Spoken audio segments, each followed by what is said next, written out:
nós estudamos. Que essa seja também a motivação do nosso coração. De fato, uma gratidão, mas uma gratidão sincera, né? Sem cera nenhuma.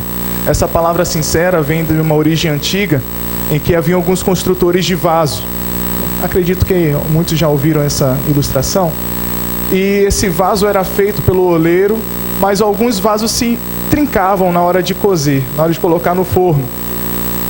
Mas ele não queria perder aquele vaso, queria vender o vaso. E esses vasos geralmente eram colocados líquidos, óleos, perfumes, essas coisas.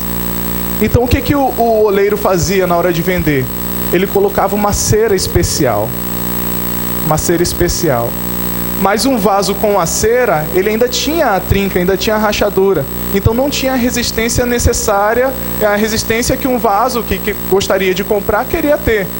Então quando as pessoas chegavam para esse vendedor e pediam um vaso, falava: por favor, me vê um vaso sem cera, me vê um vaso sincero. Então que a gente possa ser sincera diante do Senhor, e que a gente possa dar com a nossa gratidão, espírito voluntário ao Senhor, porque tudo vem dele, das próprias mãos dele nós devolvemos. Que Deus nos abençoe.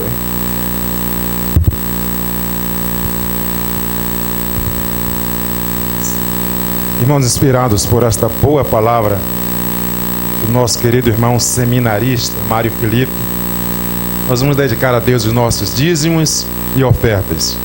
Já começa a planejar a oferta que acontecerá no dia 31 e vamos treinando isso nos cultos, quando nós trazemos a oferta de gratidão, os dízimos, para a manutenção da obra do Senhor neste local e na face da terra.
Ter momento de oração nesse instante.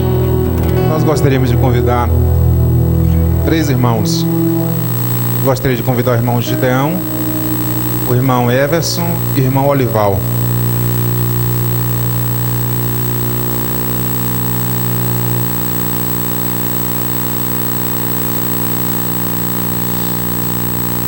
Os 3 irmãos não vão estar orando, mas o Olival vai estar nesse instante agradecendo pelo momento de dedicação a Deus, mas eu gostaria que ele também estivesse orando pelo Everson. Everson vai estar viajando esta semana.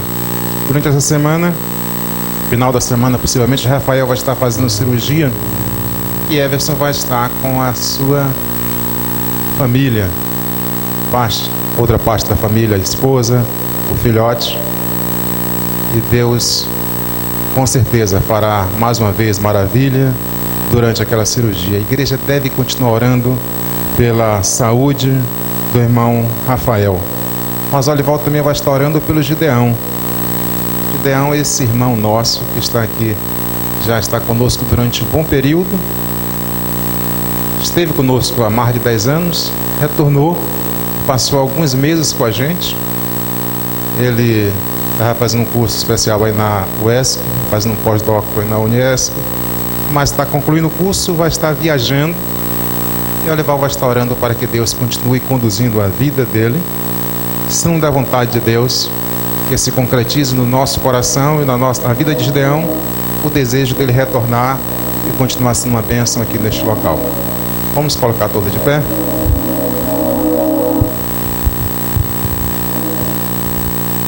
Pai Santo, louvado e exaltado seja o Teu nome, Senhor. Nós te agradecemos, Senhor Deus, pelo Pai que Tu és, pelo Deus que Tu és em nossas vidas, Senhor. E agora, ó Pai, nós queremos colocar mais uma vez em Tuas mãos a vida de Everson, a vida de Tati, a vida de Tayane, a vida de Rafael, Senhor Deus. Nós pedimos, Senhor Deus, que Tu tenhas um cuidado especial, Senhor Deus, sobre Rafael. Que na quarta-feira, Senhor Deus, Tu possas usar os médicos, os anestesistas, os enfermeiros, os instrumentistas, que toda aquela equipe, Senhor Deus, sejam vasos usados por Ti, Senhor. E que Tu possas fazer aquela cirurgia, Senhor. E que Rafael, com toda a sua família, com todos nós, possamos glorificar e exaltar o Teu nome, Pai. Nós te pedimos, Senhor Deus, que Tu fortaleça cada dia a vida espiritual e a fé de Everson, de Tati, Senhor Deus, de Tayane, que eles possam crescer em Ti a cada momento, Senhor Deus. E que o restante da família, aqueles que não têm ainda uma experiência real contigo, uma vivência contigo, que neste momento, Senhor Deus, de preocupação, possa se voltar para Ti e aceitar a Cristo como Senhor e Salvador de suas vidas, Pai. Nós pedimos também pelo Gideão, Senhor Deus, esse servo Teu, Senhor, Tu conheces o seu sentar e o seu levantar, Tu sabes os desejos do seu coração, Senhor Deus, e nós queremos, Senhor Deus, que Tu continues abençoando a vida dele. E agora que ele vai viajar, vai para uma outra região, Senhor Deus, mesmo aqui no estado, mas pedimos que os Teus anjos continuem ao redor dele. E que, se for da Tua vontade, que ele aqui permaneça, Senhor Deus. Move, Senhor Deus, os corações, os desejos do pessoal ali na UESC, e que ele possa ser convocado, Senhor Deus. E que ele, ainda que ele vá para Teixeira, que ele possa voltar para aqui e continuar te servindo nesta agência Tua, Senhor Deus. Nós te agradecemos, Senhor Deus, pelo conhecimento que Tu tens dado a ele, Senhor Deus, o conhecimento intelectual, mas te agradecemos muito mais pela sabedoria que vem de Ti. Permanece, Pai, conosco, em nome de Jesus. Amém. Os irmãos podem se assentar.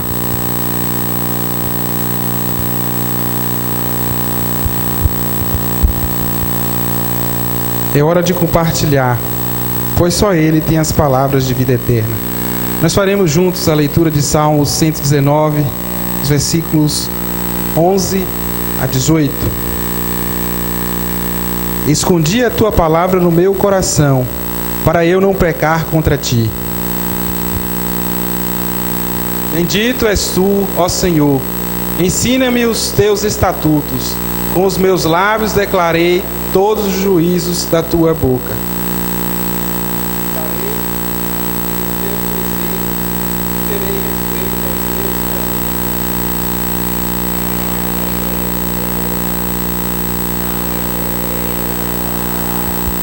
Faze bem ao Teu servo, para que viva e observe a Tua palavra. Abre Tu os meus olhos, para que veja as maravilhas da Tua lei.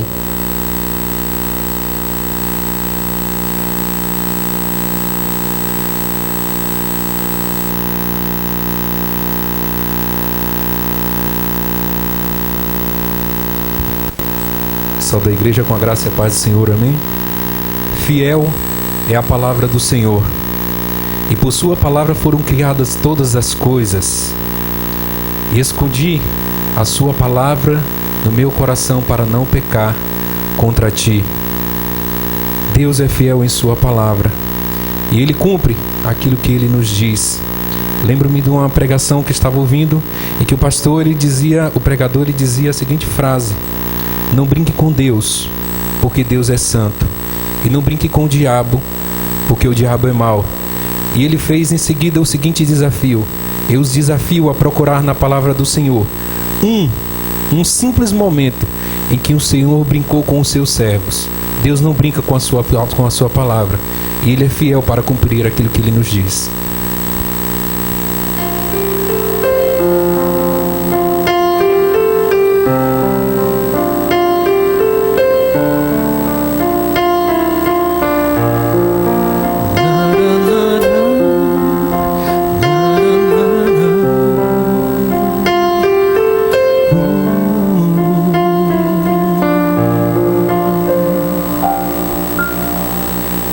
Vejo limite a toda perfeição, mas tua palavra, Senhor, ilimitada é, e cumprirá ao que ao meu respeito diz. Não serei envergonhado, posso confiar. Não serás envergonhado, podes confiar. Amado Deus, magnífico Senhor, encontro descanso nas tuas promessas. Minha fé então se firmará somente em ti. Não serei envergonhado, posso confiar. Não serás envergonhado, podes confiar. Confia no Senhor.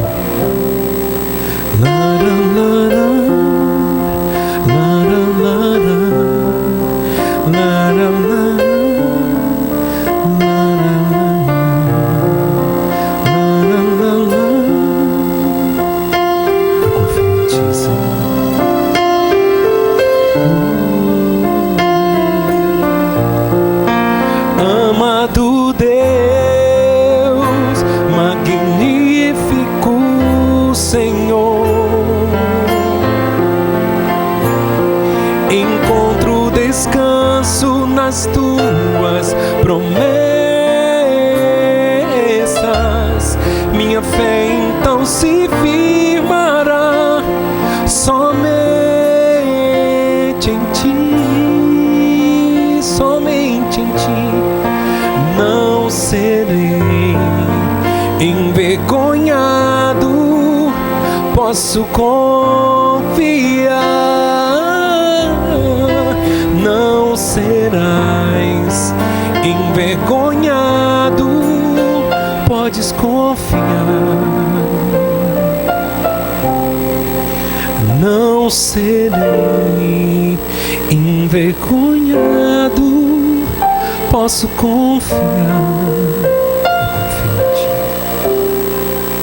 Não serás envergonhado, podes confiar. Fiel à palavra do Senhor. Glória a Deus.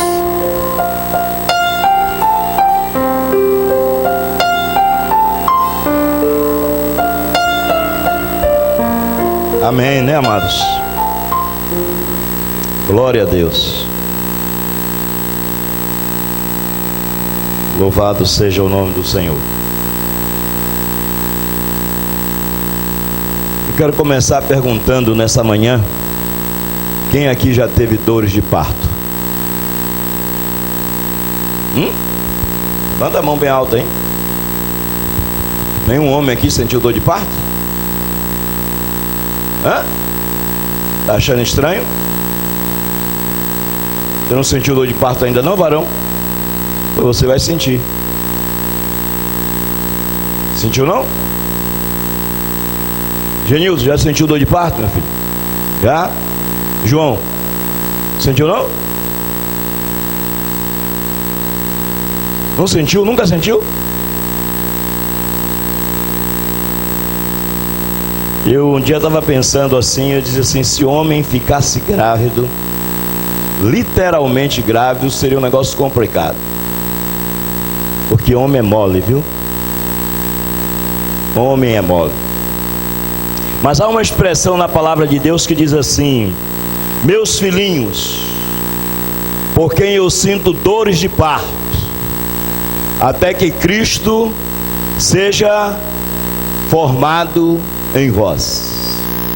Paulo escrevendo aos Gálatas, ele diz isso. Diga para o irmão que está perto de você assim: a criança precisa nascer. Fala bem forte para ele.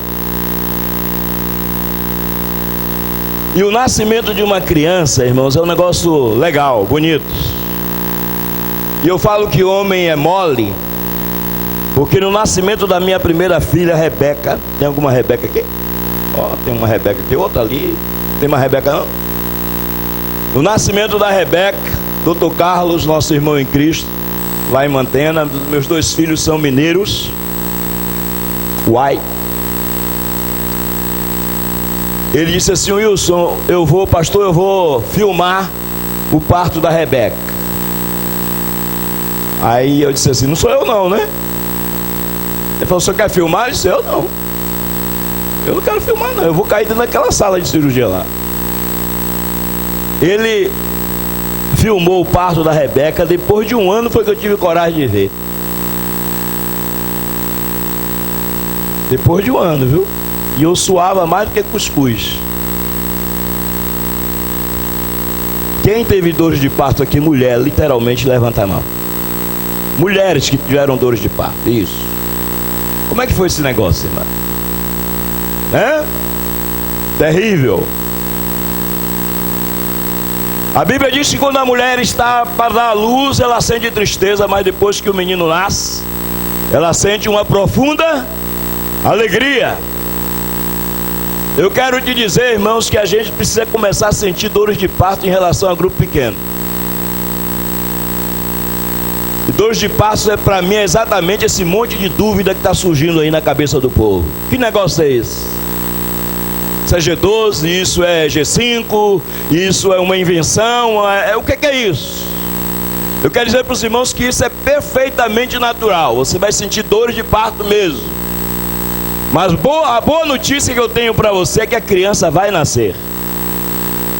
Ela vai nascer, meu irmão. Então, antes de você fazer um julgamento conclusivo, ao invés de você ser conclusivo, você precisa ser interpretativo. Deixa eu fazer uma pergunta aqui que é incoerente, mas vou fazer. Quantos confiam no pastor Pedro aqui? Levanta a mão. Quantos confiam no seu pastor? Levanta a mão, bem alto. Amém. A igreja toda praticamente levantou a mão. Pastor Pedro. Biocídias, é pastor Pedro. 15 anos o pastor tem de ministério aqui? 16 anos. Você acredita que o pastor faria alguma coisa que não fosse conduzir a igreja a um crescimento genuíno, saudável e espiritual? Amém, amados? Eu creio que sim. Então a nossa caminhada em relação aos grupos pequenos, eu estou dando essa palavra porque eu tenho recebido um monte de perguntinhas já. Como é que é isso? Como é que é isso? Como é que é aquilo? Como é que vai acontecer? É uma série de perguntas naturais dentro do processo. Eu passei em 4 igrejas onde nós implantamos grupo pequeno e essa crise é natural, ela surge na cabeça de todo mundo. Essas perguntas, elas são naturais. Mas, amados irmãos, o resultado é que essas igrejas cresceram para a glória de Deus de forma madura. Aliás, estão crescendo de forma madura. Só para os irmãos, deixa eu compartilhar algo aqui com os irmãos, porque a minha palavra vai ser uma palavra bem curtinha. A última igreja que eu passei, a Pibara, a primeira igreja batista de Aracruz, uma igreja abençoada, tão quanto a nossa é abençoada.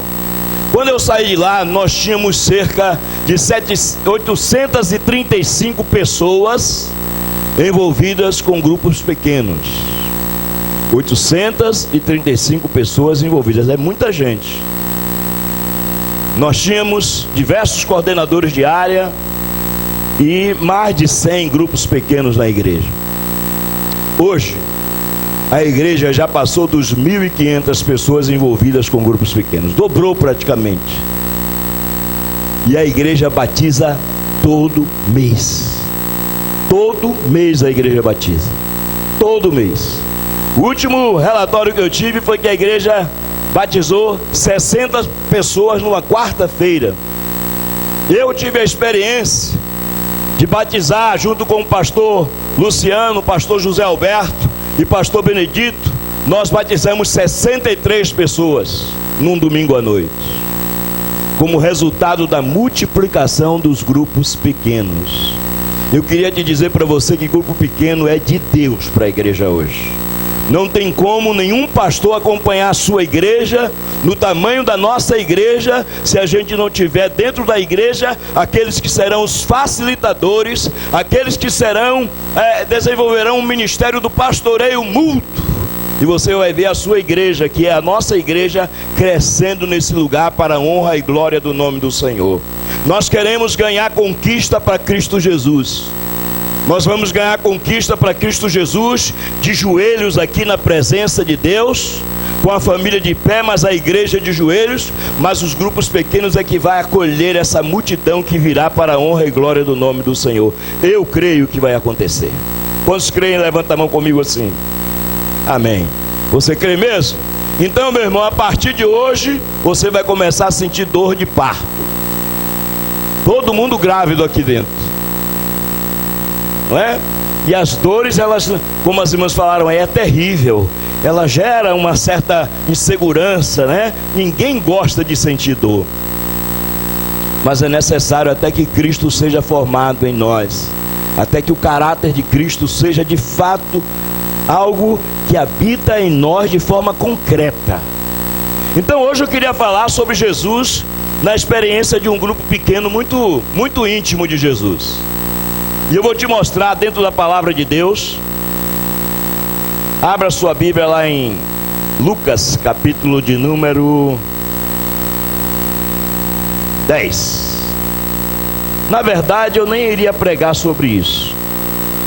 Mas aí depois, conversando com os irmãos, alguns disseram assim: pastor, tem tanta gente com dúvida. Deixa eu... Aí eu orei a Deus ali, pedi a Deus a direção, e Ele nos deu. Lucas capítulo de número 10. Abra a sua Bíblia. Jesus na experiência com um grupo pequeno. Esse grupo tinha 3 pessoas mais Jesus. Quem sabe quem são essas pessoas? Quem sabe? Repete comigo aqui. Marta, Maria, Lázaro e Jesus. Nós vamos ver aí no Evangelho de Lucas e no Evangelho de João a experiência de Jesus com esse grupo pequeno.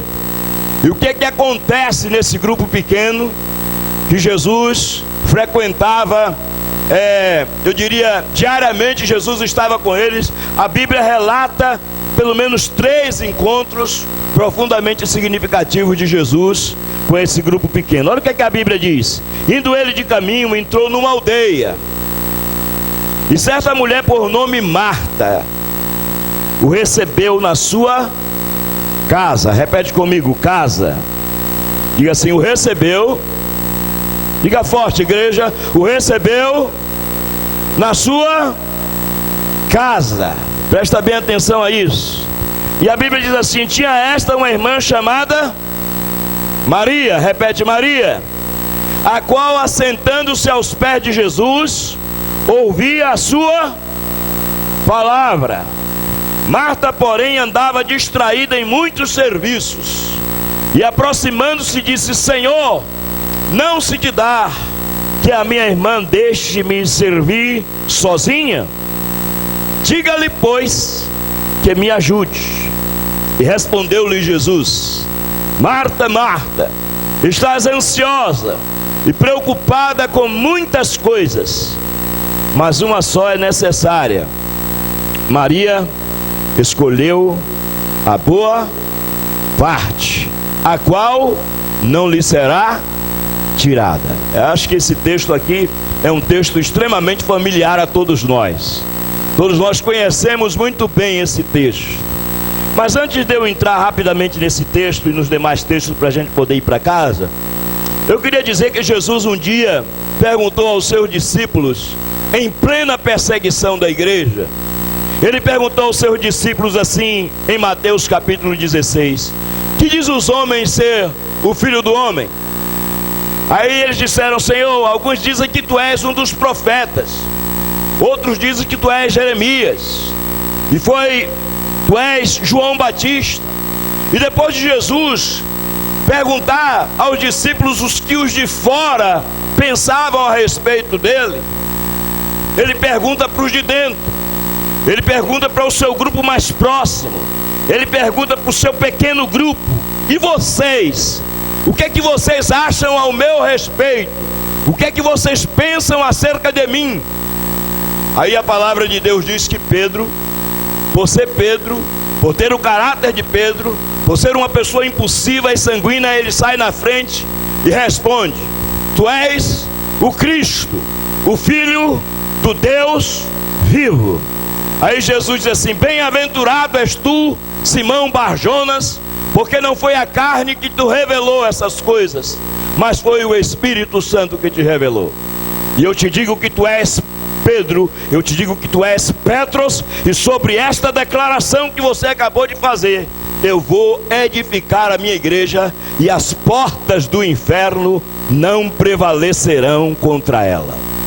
Amados irmãos, você sabe por que Jesus diz que as portas do inferno não prevalecerão contra a igreja naquela ocasião? Porque a igreja estava sendo prensada, a igreja estava sendo perseguida, a igreja estava sendo encurralada, e Jesus diz: olha, as portas do inferno não vão prevalecer contra a minha igreja, porque eu sou Cristo, o Filho do Deus vivo. Sabe o que é que Pedro estava dizendo? Tu és o Cristo glorificado. Pedro não falou do Cristo histórico, Pedro não falou do carpinteiro de Nazaré, Pedro não falou daquele que viveu entre nós apenas, Pedro não falou apenas daquele que foi à cruz, Pedro não falou apenas daquele que morreu, Pedro não falou apenas daquele que ressuscitou, mas Pedro falou daquele que está à direita do Pai, intercedendo pela sua igreja. Ele falou do Cristo glorificado. Por isso Jesus disse assim: bem-aventurado, você é feliz, Pedro, porque carne não pode revelar isso, mas somente quem anda no Espírito, quem anda comigo, quem tem relacionamento com Deus, pode discernir essas coisas no meio da perseguição. Então a igreja era uma igreja prensada, era uma igreja perseguida. E o primeiro entendimento que a gente tem que ter, amados irmãos, quando nós vamos pensar em grupo pequeno, nós temos que ter essa declaração de Pedro na nossa boca, saber quem de fato é Jesus para nós, quem de fato Jesus representa para nós. Isso é muito importante, porque Jesus está preparando a igreja em Mateus. O período de Mateus foi um período de perseguição da bota romana, do Império Romano. Uma época em que a igreja, amados irmãos, sofreu terrivelmente na mão do Império Romano. Já disse aqui que a saudação daquela época era Curios Caesar, ou seja, César é o Senhor. Era comum se dizer isso. Mas Jesus vem e diz uma mensagem completamente diferente. Jesus diz assim: não, os discípulos de Jesus, não é assim. É Curios Caesar. César, não, Cristo, Curios Christos. Cristo é o Senhor, não é Curios Caesar. Não é César que é o nosso Senhor, é Cristo que é o nosso Senhor. E a igreja sai dali, irmãos, e a perseguição continua até Atos dos Apóstolos. E a Bíblia diz que os que foram dispersos foram por toda parte pregando o Evangelho, porque a igreja estava sendo prensada e perseguida. Então, amados irmãos, quando a igreja foi perseguida, houve necessidade urgente da igreja se reunir nas casas, porque a perseguição era intensa. E aí foi que a igreja começou a se reunir. E quando você caminha no Evangelho de Marcos, você vê Jesus nas casas, curando os enfermos, ministrando, levando esperança, levando salvação, levando palavras de edificação para famílias inteiras nas casas. Jesus, durante seu ministério, ele passa em muitas casas pregando, restaurando os feridos, curando os enfermos, ressuscitando vidas para a honra e glória do nome do Senhor.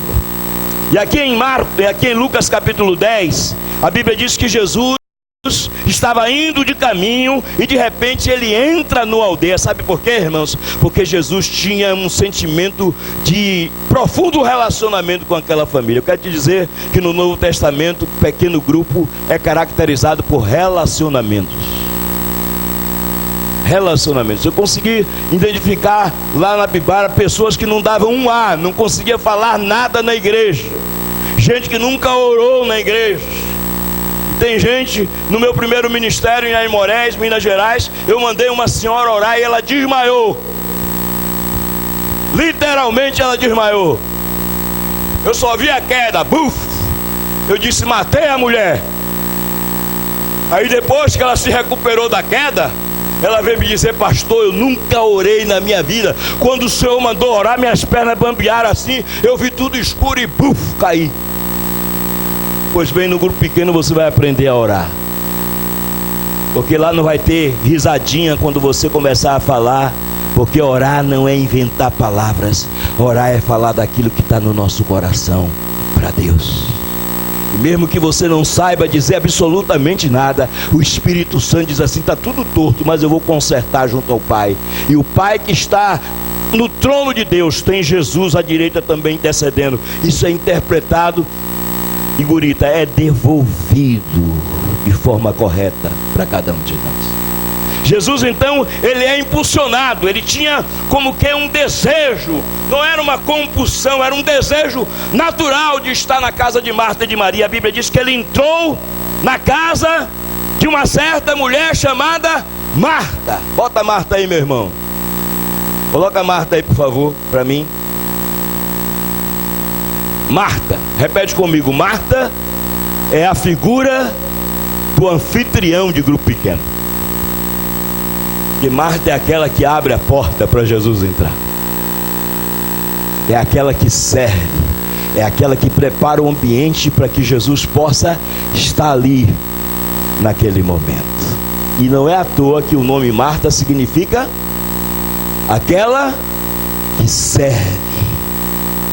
E aí, amados irmãos, no nosso grupo pequeno, ou nos grupos pequenos da igreja, a gente vai ter a figura da Marta, que é a figura do anfitrião, daquele que prepara todo o ambiente, que prepara as cadeiras, que vai receber as pessoas. Olha Jesus visitando o seu grupo pequeno, e ele é recebido por Marta, que é a anfitriã do seu grupo pequeno. E a Bíblia diz que esta tinha uma irmã chamada Maria, a qual, assentando-se aos pés de Jesus, ouvia a sua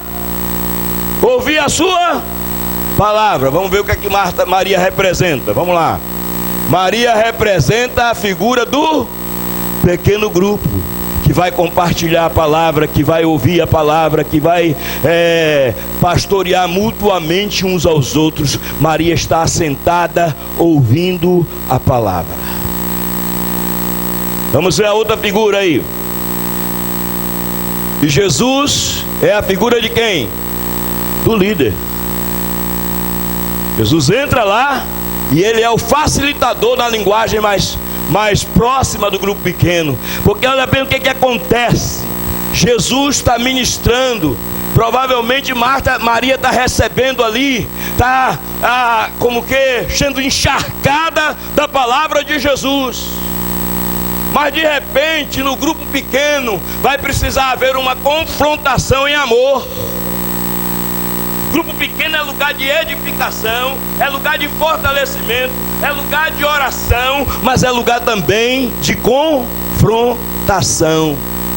Aí, amados irmãos, Marta ainda não entendeu que o pequeno grupo precisava estar todo mundo reunido, que a prioridade era abrir a casa, Jesus entrar e está todo mundo ali reunido. Marta não entendeu ainda. Aí ela começa a se agitar, ela começa a se movimentar, ela vai de um lado para o outro, ela mexe na mesa, ela passa e faz aquele rabo de olho. Já viu aquele rabo de olho que você dá quando você está varrendo a casa? Você está limpando tudo, seu filho está só olhando. Você olha assim, ó, aquele rabo de olho, como que diz: vem me ajudar, vem me ajudar. Dia desse eu estava deitado no nosso quarto e eu tô vendo a Claudinha arrumando, e eu deitado olhando assim, ela arrumando, né? Ela virou para mim e falou assim: amor, vê se você dobra alguma coisa aqui.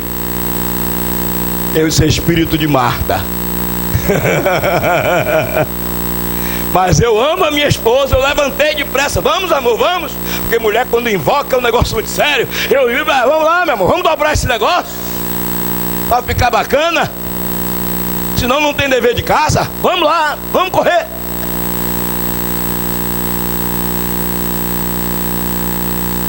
Mas Jesus está ali ministrando, irmãos, e sendo ministrado ao mesmo tempo, porque ele era homem. De repente, Marta, cansada, ensimismada, esgotada, já, amados irmãos, transpirando, a cabeça, o cabelo, quem sabe, com algumas teias de aranha, e a sua fisionomia foi ficando estranha, e ela foi inchando, e ela bate na mesa: ó, Senhor, não se te dá, interrompe o grupo pequeno, não se te dá que a minha irmã me deixe servir sozinha, mande ela vir me ajudar. Aí Jesus, como um bom líder de grupo pequeno, porque o líder do grupo pequeno, o anfitrião, o facilitador do grupo pequeno, precisa ter essa habilidade e, diante de uma dificuldade, apresentar uma alternativa aonde o nome do Senhor é glorificado. Marta se sente ferida no seu fazer, no seu ir e vir. Aí Jesus vai para perto de Marta. Poxa, vocês dois são homens, né? Mas eu vou para perto de Marta. Vou escolher você como Marta. Jesus vai para perto de Marta. Marta está suada, está cansada. E Jesus, com muito amor, não precisa dormir não, Jesus está com muito amor. Jesus chega perto dela e diz: Marta, Marta, Marta, Marta. Sabe por que Jesus repete? Porque Jesus quer nodear a mensagem no coração de Marta. Jesus quer deixar bem claro para Marta o que ele quer falar. E diz: Marta, Marta, você está ansiosa e preocupada com muitas coisas, mas uma só é necessária. Ele estava dizendo que o que Marta fez não tinha importância. Ele não estava dizendo que varrer a casa, que arrumar o ambiente para que Jesus estivesse ali naquele momento não tinha significância e importância, não. Jesus estava dizendo: Marta, é importante você ter aberto a porta para eu entrar, me assentar aqui, estar aqui, mas isso não é o mais importante. O que vai permanecer de tudo aqui não é a arrumação que você está fazendo, não é o lanche que nós vamos comer depois. O mais importante que está aqui é a palavra. Essa palavra é a melhor parte. Essa palavra que permanece. Essa palavra que vai fazer com que você saia daqui para viver de forma diferente a partir de hoje. Por isso, tire essa ansiedade do seu coração, porque a ansiedade mata, a ansiedade destrói, a ansiedade torna você almático. Ao invés de você ser pneumático, de você ser espírito e andar em espírito, você começa a andar na sua própria carne. Marta, Marta. E Marta, amados irmãos, ela absorve isso, ela entende isso, ela compreende isso. E nos diz a palavra de Deus que Jesus, provavelmente, o texto não narra, Jesus vai embora, mas aquela mensagem fica ali naquele grupo pequeno de família ali. Aquela palavra fica ali enxertada no coração de Marta. Mas Jesus continua na sua caminhada em relação a esse grupo. Abra a sua Bíblia rapidinho. Você viu aí a figura do líder, você viu a figura do anfitrião e você viu a figura do pequeno grupo interpretada. Viu, irmãos? A Bíblia não está dizendo isso, eu estou interpretando. João capítulo de número 11. Jesus volta num ambiente agora completamente diferente. Agora eu queria destacar aqui algumas coisas interessantes nesse texto. Não é a ressurreição de Lázaro, que eu queria pensar com você, diz assim a palavra.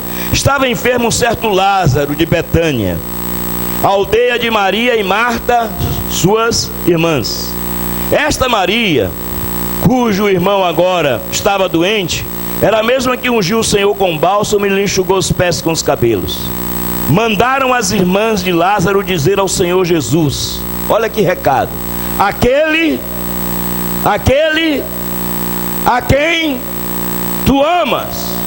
Irmãos, que coisa linda isso. Eu quando li essa passagem ali sentadinho, essa expressão, aquele que tu amas. Coisa linda é a gente ser amado de Jesus. Coisa linda a gente poder ouvir de Jesus uma referência como essa. Aí eu me lembrei, irmãos, do batismo de Jesus, quando o Espírito Santo desceu como pomba, e a Bíblia diz que Deus falou, eis aí um filho amado, que só me traz alegria. Então, essa família, esse grupo pequeno aqui era um grupo que Jesus amava, porque a Bíblia vai dizer assim, está enfermo aquele a quem tu amas. Não é isso que está escrito aí? Não é? Aquele a quem tu amas está enfermo. Quando Jesus ouviu isso, disse assim, esta enfermidade não é para a morte, mas para que Deus seja glorificada nela. Jesus, diz o verso de número 5, amava a Marta e a sua irmã e a Lázaro. Deixa eu te dizer, uma das características que nós vamos aprender a desenvolver dentro de um grupo pequeno é a capacidade de amar pessoas que nós nunca tivemos contato com elas. Eu parei de fazer esse tipo de coisa na igreja aqui, eu não sou o pastor, não é? Mas eu parei, pastor, durante muito tempo, irmãos, de fazer isso. Diga para o seu irmão que você o ama. Não é uma coisa nenhuma, ama não. Porque amor, amados irmãos, só é possível quando você desenvolve relacionamentos. Amor se constrói. Amor não é uma coisa que eu olho assim, eu te amo em nome de Jesus. Não é? Você gosta daquela pessoa, mas amar é uma atitude de relacionamento. Jesus desenvolveu relacionamento. O grupo pequeno é lugar de relacionamento, é lugar que você vai desenvolver a capacidade de amar o outro, de construir pontes de amor. É um lugar onde você vai amar as diferenças, os defeitos. Porque amar exatamente aquelas pessoas que são diferentes da gente é o grande desafio. E a gente só pode amar se nós estivermos próximos. Próximos. É preciso estar próximo para gerar relacionamentos. Então Jesus declara aqui que ele amava a Lázaro. E amava tanto que a Bíblia diz que quando ele chegou no ambiente daquela casa, Marta corre, vem depressa ao encontro de Jesus e diz assim, se o Senhor estivesse aqui, o nosso irmão não teria morrido. Mas eu sei que na eternidade a gente vai estar com ele.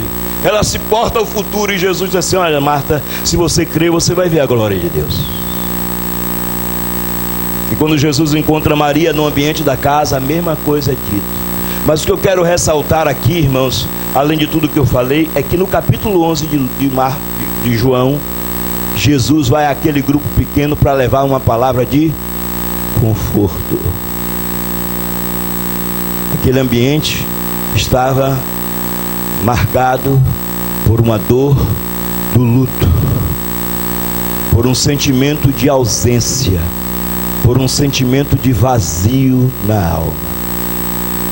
Irmãos, eu não sei quantos de nós tivemos a oportunidade de ligar para a irmã Valesca. É Valesca mesmo, né? Valesca. para o seu filhinho, para estar com eles. Mas essa é uma coisa que, pelo menos na experiência que eu tenho, o grupo pequeno cola, chega junto. Se toda a igreja não pode estar, e muitas vezes é difícil estar, eu sei disso, aí o grupo pequeno desenvolve o papel de estar perto,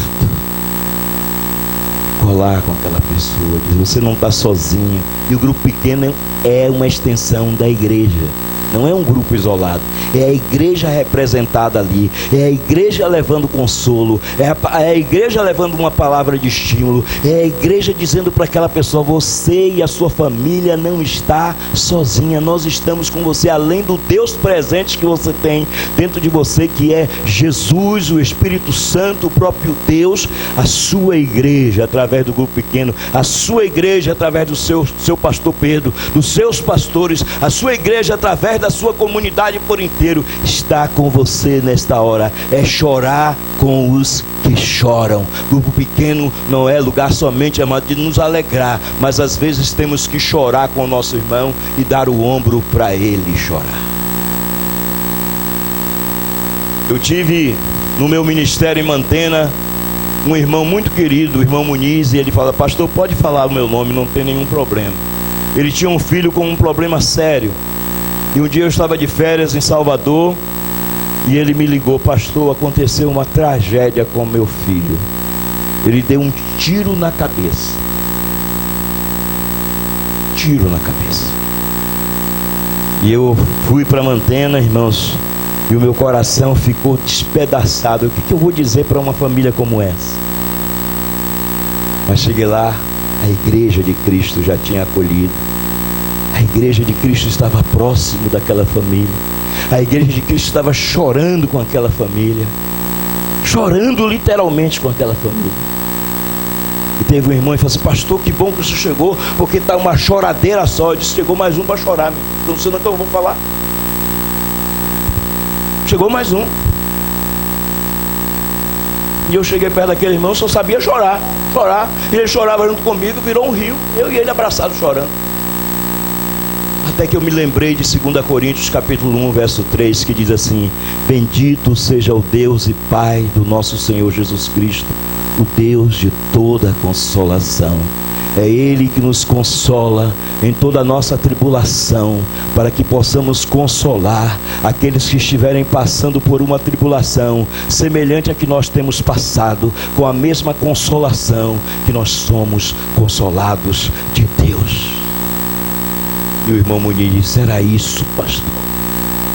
Eu estou entendendo que Deus consentiu, permitiu, não sei o que eu esteja passando por isso, porque lá na frente eu vou consolar alguém com a mesma consolação que eu estou sendo consolado, não pelo meu pastor, mas pelo Espírito Santo da verdade. Jesus foi àquela casa para levar consolo, para dizer: aqui tem um ombro, aqui tem alguém que é semelhante a vocês, que é capaz de chorar. E a Bíblia diz que Jesus chorou, e os discípulos disseram: vede como ele o amava. E para encerrar de fato a minha ministração, Jesus visita por último esta casa. Em João capítulo 12 diz assim: 6 dias depois da Páscoa, Jesus chegou a Betânia, onde vivia Lázaro, a quem ressuscitara dentre os mortos. Ofereceram-se ali um jantar. Olha como Marta agora está diferente. Marta servia, olha irmãos aqui, sem ansiedade. Sem ansiedade. Marta servia e Lázaro estava entre os que estavam reclinados à mesa, como testemunho do poder de Deus. Então Maria tomou uma libra de nardo puro, um perfume muito caro, ungiu os pés de Jesus e os enxugou com seus cabelos.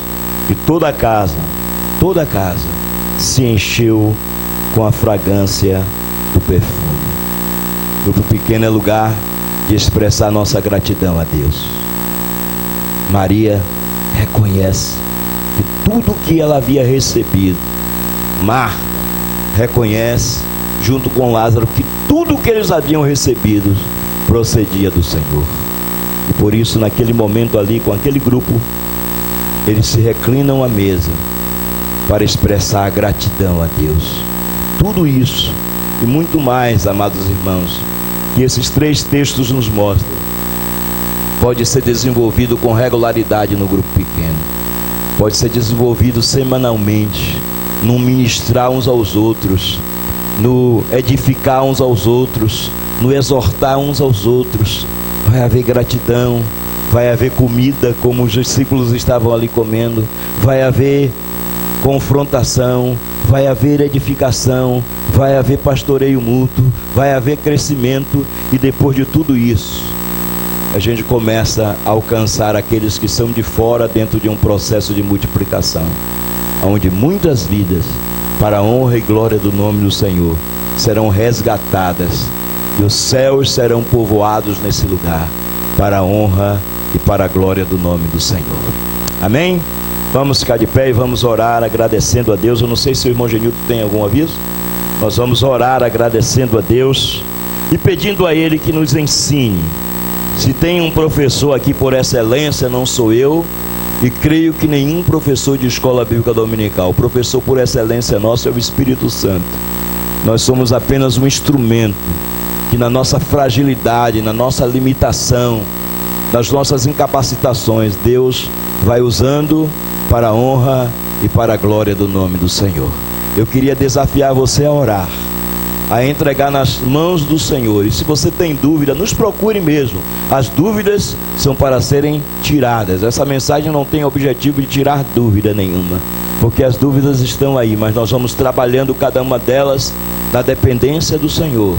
É aquilo que a gente não conseguir responder, não é? Certamente Deus vai responder a você através da sua oração com Ele. Vamos orar em nome de Jesus, para a honra e glória do nome do Senhor. Paizinho de amor, nós queremos te dizer muito obrigado, porque um dia o Senhor entrou na casa de Marta, de Maria e de Lázaro, e o Senhor fez daquele ambiente um ambiente marcado por relacionamentos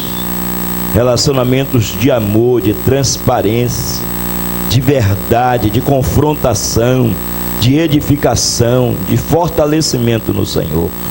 Muito obrigado, porque o Senhor, entrando naquele ambiente, nos ensina que casa, que pequeno grupo é lugar também onde nós podemos consolar e sermos consolados pelo Senhor. Muito obrigado, porque o Senhor também nos ensina que é um lugar onde nós podemos comer juntos, podemos nos assentar à mesa com os nossos irmãos, e por mais simples que seja o lanchinho que vamos fazer, vai trazer alegria ao nosso coração, porque o mais importante é estarmos uns com os outros. Muito obrigado, porque ali também o Senhor nos ensina a possibilidade de sermos gratos ao Senhor, para oferecermos o melhor, como Maria ofereceu do seu nardo puro, ofereceu Marta do seu serviço e Lázaro do seu amor, meu Pai. Que nós possamos verdadeiramente compreender a missão que nós temos como igreja, para alcançar vidas que precisam ser alcançadas para a honra e glória do Teu nome. Que o nosso lar seja um lar onde o Senhor encontra ouvidos de Maria para ouvir a Tua palavra. Que o nosso lar seja um lar onde o Senhor possa encontrar um coração de Marta que serve ao Senhor. Que o nosso lar seja um lugar onde o Senhor possa encontrar um coração que ama, como um coração de Lázaro. E que Teu nome seja exaltado e glorificado em tudo que nós vamos fazer. Essa é a nossa oração com gratidão, em nome de Jesus. Amém. Tenhamos todos um bom almoço e vamos à noite estar aqui trazendo nossos amigos para ouvir a palavra de Deus. Deus abençoe a todos em nome de Jesus.